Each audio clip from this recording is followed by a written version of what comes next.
I'm Liza Sekeli, and I'm the director of the Mahaney Arts Center. It's my pleasure to welcome you all here for the 11th annual Cocoon, inspired by the moth. A special welcome to our Cocoon alumni here in the audience. I've said hello to a few of you already, so shout out to them. And also to our audience who's joining us online, so to the streaming folks who are watching, hello, and we're glad you're here. And also a special thank you to White Coat Captioning Service. They're making our event more accessible to everyone, both the live audience here and those watching from home. Please join me in thanking the Committee on the Arts for sponsoring tonight's event.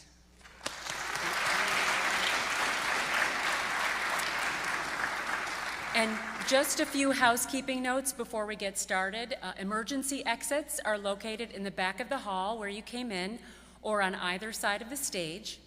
And I'd like to ask you now to please take out and turn off your cell phone. Even if you think you've done so already, this is a good time to check again.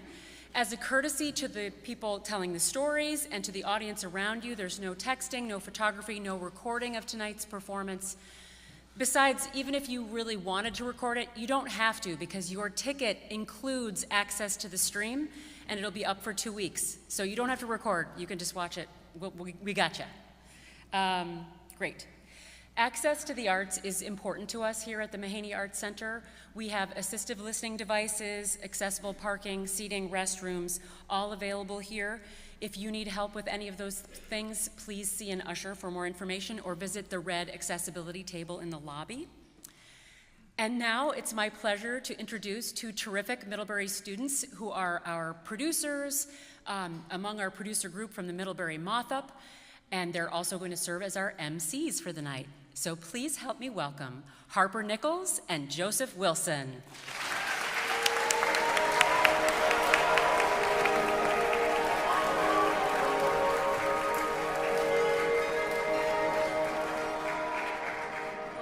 I'm Harper. This is my third year being a producer for MothUp, which is Middlebury's live storytelling club, for those of you who don't know.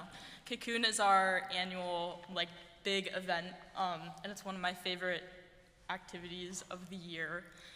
There are 3 rules to a moth story. They have to be true, they have to be personal, and they have to be told live with no notes. Tonight, you'll hear 6 impactful stories told by students, faculty, staff, and community members. And each year we choose a theme, and tonight's is playing the long game. So I'm Joseph, and this is also my 3rd year as a Moth producer. I got into the Moth because I love listening to the radio, and I listened to the Moth on the radio. And then I found out you can listen to it on Spotify, which is sick. And then I found out you can listen to it here, which is also sick.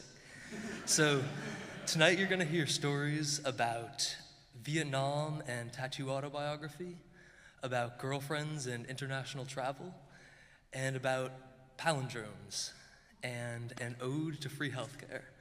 But those are our storytellers' interpretations of the theme, and we also want to hear all of your interpretations of it. So we have an audience question, and that is, what is the best scheme you've ever pulled off? Or the best scheme that you haven't quite pulled off.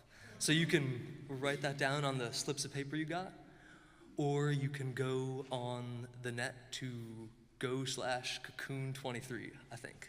It's also completely anonymous. This is your time to confess. Yeah, whatever you got. And we'll read them out between the storytellers. So before we start, I just want to say a couple thank yous. First to Mark Christensen for his sound engineering and for playing the musical interludes between the storytellers.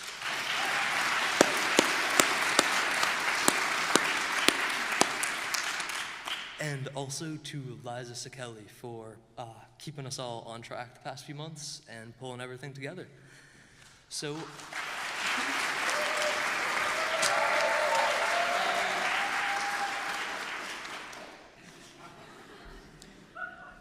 our final storyteller is a senior Feb and proud Algerian. Born and raised in Jersey, he wanted to go to school on the West Coast. Now he's a happy mid-kid. If he's not cliff jumping, he's polar plunging. Youness wants to take this time to shout out his mom, because she the best. Here's Youness.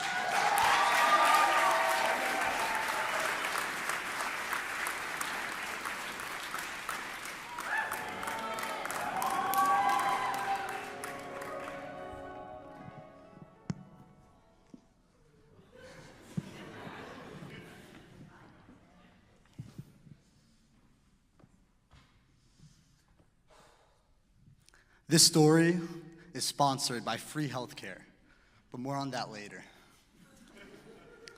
At the end of last J term, I found myself lying out in a desert somewhere in the middle of California, staring deep into the starry night sky. And as I gazed into our wondrous universe, I began to reflect on my life. I was actually having a mini existential crisis, but nonetheless, I asked myself a question. I asked myself, what am I doing with my life? And in response, a better question came to mind. I thought, what if I just don't go back to school? So that's what I did. I took the spring semester off without much rationale, minimal planning. I didn't have a job to look forward to. I didn't have an internship lined up. I didn't even have that much money to my name. But I had a whole lot of time ahead of me, and that was pretty overwhelming. So I did the only thing I could think to do, and I got up to some adventure. Now, of the adventures, there's one that stands out in particular. You see, a good friend of mine, Malik, was spending his junior year studying abroad in Brazil. And me and Malik, we go back. We met freshman year. One time, we put his entire dorm room, furnishings and all, loaded it up in 3 cars, drove it out to a frozen Lake Dunmore, and just put it out there. We spent months training for a marathon together and then ran the whole distance together. So we've had our fair share of shared experience. And I thought, hey, why not throw some Brazil into the mix, right? What's the worst that can happen? And so I catch a flight out to Florianópolis, gorgeous island off of the coast of Brazil. And our days looked a little something like this. Malik would get up early, go to class. I'd stay in, 1 hour time difference between Brazil and the States, so I had to catch up on my rest. And by the time once Malik returned from class, we would go out, enjoy delicious, cheap Brazilian food, check out the stunning beaches, gorgeous hikes, go cliff jumping. There was no shortage of things to do in Brazil. Now, it'd been about a week that I was in Floripa when I started to feel comfortable, confident. I'd been picking up on a little bit of Portuguese, right? Me chamo Youness, como vai? Tudo bom, tudo bom? Still got it a little bit. And it was my first Friday there. A week had passed, my first Friday had arrived, and I'm thinking, I want to get out there like carpe diem it, Really seize the day. I can't wait for Malik to come back from class. I got to go out there and enjoy my life. And so I start brainstorming. And I'm thinking, okay, what could I do? What could I do? And I'm a Muslim, and on Fridays, I go to the mosque to pray. And there just happened to be a mosque a few miles away from Malik's apartment. So during my brainstorming, I'm thinking, okay, what can I do? I can go on a jog to the mosque, right? Get active, let out some energy. Pray, get some good juju with God. Check out a part of Brazil I'd never seen before. Jog back. All in time for Malik to get back from classes and we can continue on our adventures. And so keep in mind, I did not have travel insurance. I did not have health insurance. I did not have a SIM card. I had no way of contacting anybody in case of an emergency.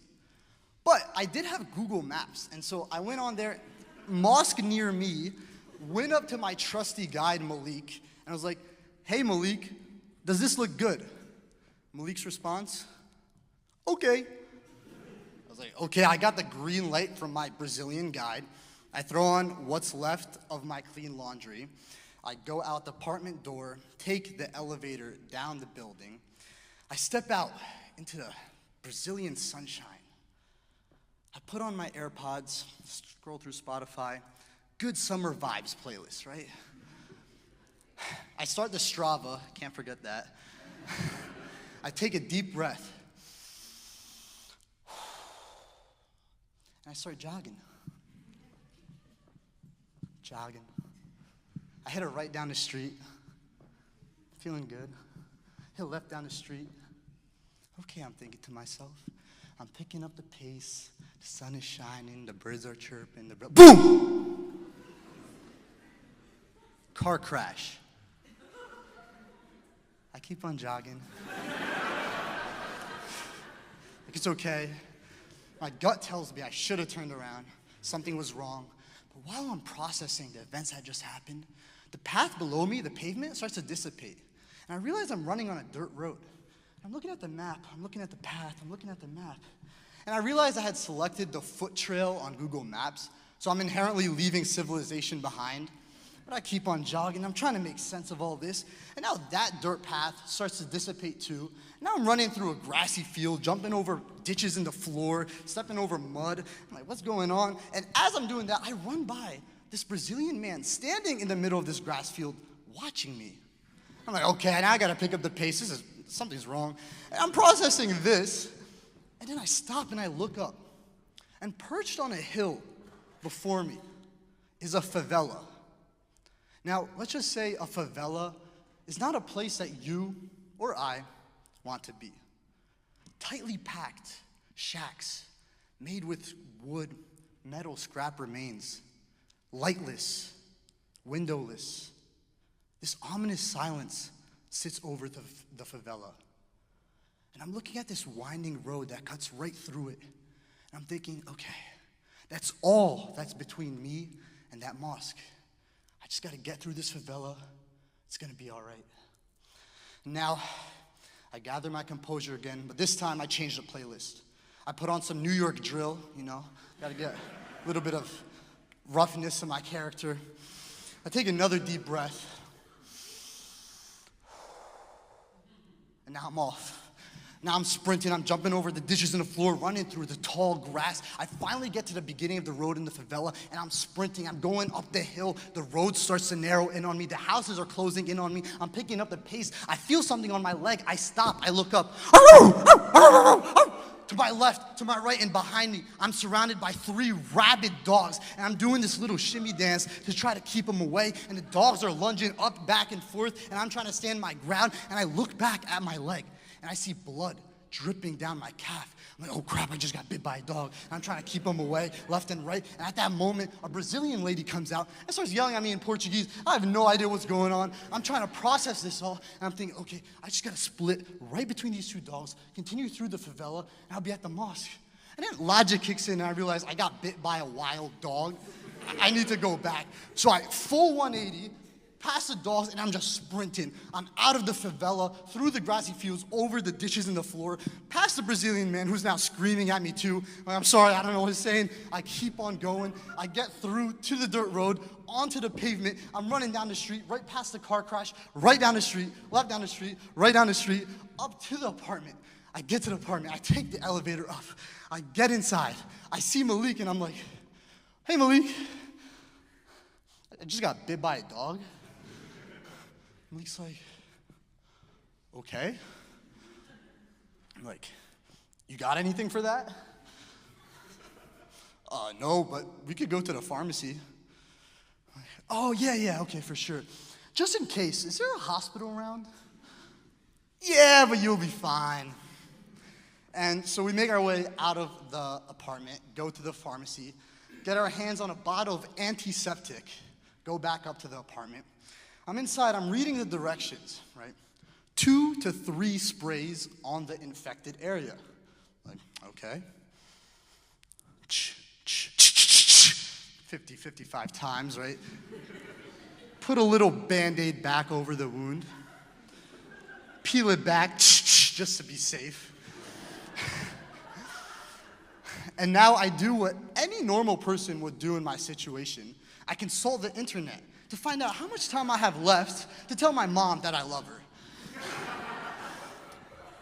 And this is where I got my PhD on rabies, so I'm gonna share that knowledge with you all in the form of 3 fun facts, okay? Fun fact number 1, the incubation period for rabies is anywhere from 2 weeks to 2 years. For those of you who don't know, that means that's how long it could take, potentially, for the little rabies guy that's perched up in my leg to climb up my leg, through my body, into my brain, and start eating it out from the insides. I'm like, okay. Scrolling. Fun fact number 2. The rabies fatality rate is 99.99%. One guy made it out alive. One guy. No one knows how. But let me tell you, I'm not that guy. It's not happening. So now I get that, like, sensation. You know, I'm like, oh crap, like, this might be serious. Fun fact number 3, and this one's my favorite.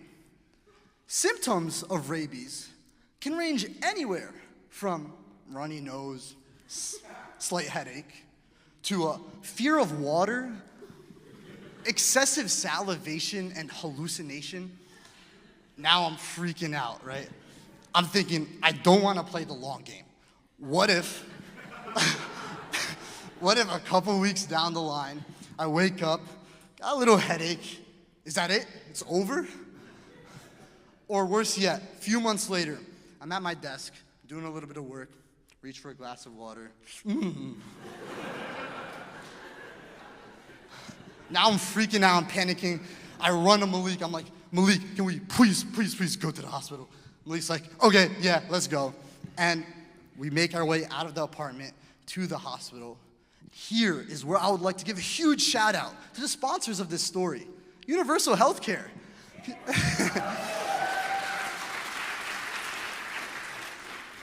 I'd been in Brazil for 1 week, and within an hour, I had an intradermal anti-rabies prophylaxis initiated. And then I was prescribed first-line oral care therapy of amoxicillin covalent.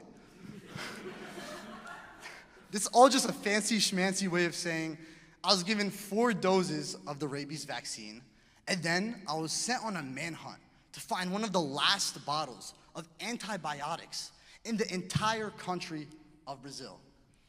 And after a couple hours of searching every single pharmacy within the vicinity, I got my hands on that bottle of amoxicillin, and I stand here before you all, rabies-free.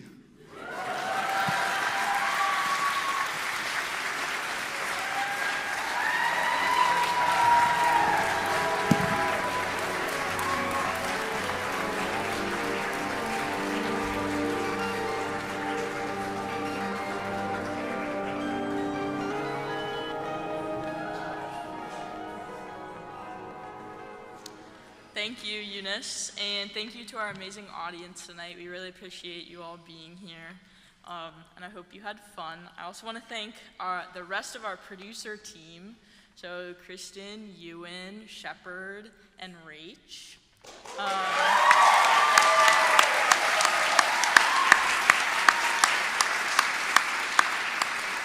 It takes a lot of work to put this event on, and so, again, we're very grateful to see you all here. And there will be a reception with free food downstairs, outside. And if anyone has any interest in telling a moth story, you can come talk to me or Harper or any of the producers you see sitting over there. So thank you so much for coming.